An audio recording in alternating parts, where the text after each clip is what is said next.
হাবড়ায় BJP প্রার্থী দেবদাস মণ্ডলের সমর্থনে প্রচারে এসে মনগা সাংসদ মন্ত্রী শান্তনু ঠাকুর হাবড়ায় বুলডোজার চালানোর নিদানকে অব্যাহত রাখলেন বৃহস্পতিবার সন্ধ্যায়। পরবর্তীতে সাংবাদিকদের মুখোমুখি হয়ে শান্তনু ঠাকুরের দাবি, অবৈধ নির্মাণ হলে বুলডোজার চালাতেই হবে।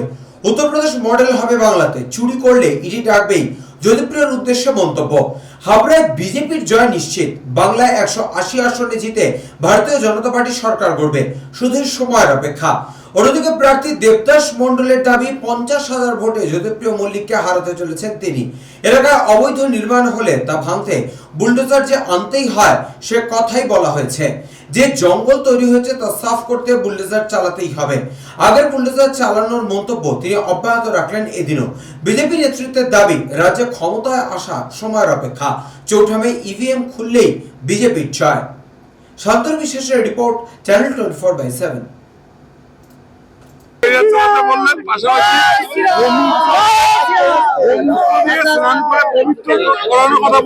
নাম দিলেন না, কার কথা বললেন? তার কথা বললাম, এখানে যে প্রার্থী আছে তৃণমূলের, তার কথা বললাম। কি করতে হবে তাকে, কি করবে সেটা যখন জিতবে তখন দেখা যাবে কি করা যাবে। আর কি মানে উত্তরপ্রদেশ মডেলে কি বুলডোজার চালানো হবে? বুলডোজার তো চালানোই হবে, যদি অবৈধ অধিগ্রহণ হয় তাহলে তো সেখানে বুলডোজার না চালিয়ে কোথায় যাওয়া যাবে?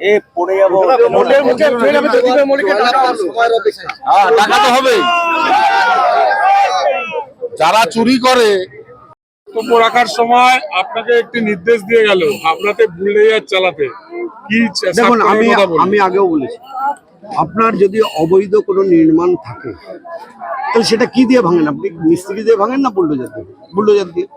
বড় বড় জঙ্গল যদি থাকে তাহলে আপনি কি দিয়ে করেন? এগুলো বুলডোজার দিয়ে করেন।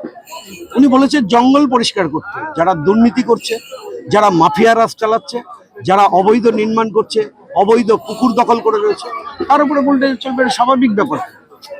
ফের হাবড়ার তৃণমূল প্রার্থী জ্যোতিপ্রিয় মল্লিককে ইডি তলব করলো, কি বলবো? আমি বলতে পারবো না, সেটা ইডির ব্যাপার। আমি কি করে জানবো? আমার তো জানার বিষয় নাই, আমি বলতে পারবো না।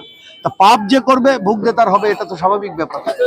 এই যে এত কর্মীর এখানে উৎসাহ দেখলাম, কি বলবেন তাদের উদ্দেশ্যে?